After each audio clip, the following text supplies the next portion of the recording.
So I want to make this video to hopefully pass on some tricks and tips in terms of working with this resin stuff. I've selected this piece in particular because of the complexity of it and some of the issues that it's actually got.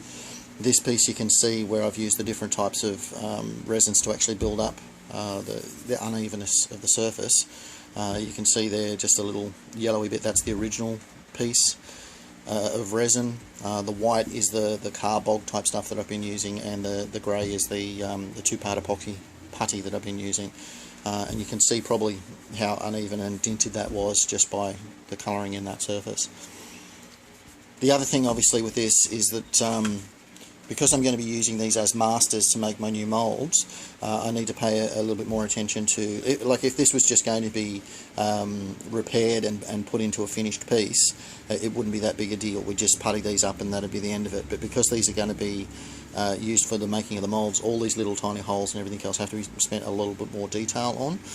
I'm just going to show you some of the techniques that I've actually worked out that helps me sort of repair these pieces.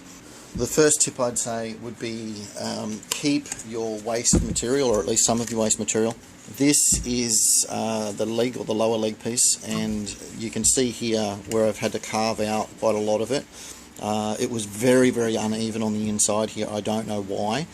And whilst that still needs a lot more work, you can see where I've carved that out. In doing that, I've ended up with the carved out material, and you can see how much we're talking about. That came out of both of the leg pieces. And the reason why I've kept that is because you can mix it as a filler with the bog to actually build up pieces that are missing. Now this, whilst it's a round piece now, was flat across there, and it was basically missing the top half of it. So I've used that filler to actually save the amount of bog that I've needed to actually repair that back to a rounded piece. You can see how much more material that saved. I've used that same technique on a number of different pieces. On a smaller scale, you can see where I've sort of been sanding here. I've also collected the dust that actually comes from that as well. Don't need nearly as much of it, but the principle basically is the same. When you're using the bog, because it has a limited pot life, you can only get it onto certain areas, and you'll invariably end up missing little bits and pieces, or quite simply they're pieces that are too hard to get to. This bit here is the sort of thing I'm talking about.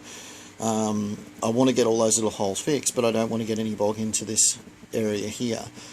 Okay, so I've zoomed in here so you can get a better view of what I'm talking about. These are the little holes that we're talking about here, and there's a number of different ones here. And you can also see where some of the carbog has actually filled them, and that's quite good, but there's also some of these ones that have been missed. Now I could go over that again with the carbog and bit by bit, you know, do little bits, but this technique I've sort of worked out for myself works quite well, and is just a smaller scale version of what I was doing with that larger ball piece. I'm just going to add some super glue to the surface of where I want this to go. I'm just going to paint that on fairly liberally. And then I'm just going to sprinkle some of the dust from the sanding on there like that. I'm then going to wet my finger so that the super glue doesn't stick to me, and just pat that down like that, and then smear it off. Okay, and that is basically it.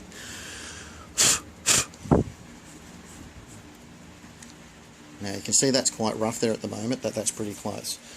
If you wanted to, or if those bubbles were particularly higher than those ones were, we could have added another layer of glue and then done that same principle again, just here. And I'll do that same thing so you can see again.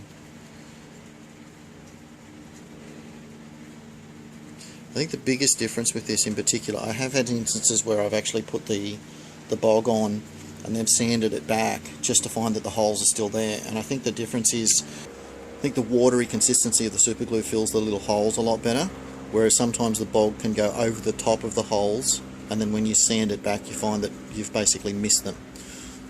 So again, wet finger just to make sure the glue's not on, and then just wipe it off. Now it will be rough, but you can see how that's filled the holes. The other thing with this too is that the super glue sets almost instantly. So within a minute or two I can actually sand that back and quite effectively have it finished.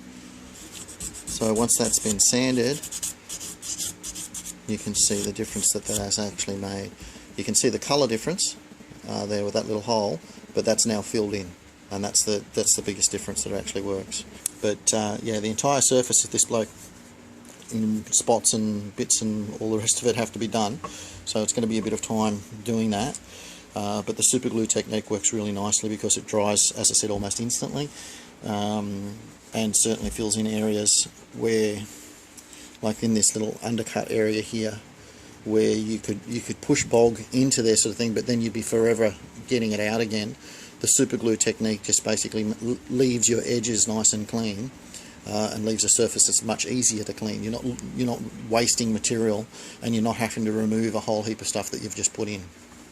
Anyway, that's a couple of tips. Hopefully that was something that's been helpful to you. That's what I've come up with as far as the resin stuff's concerned.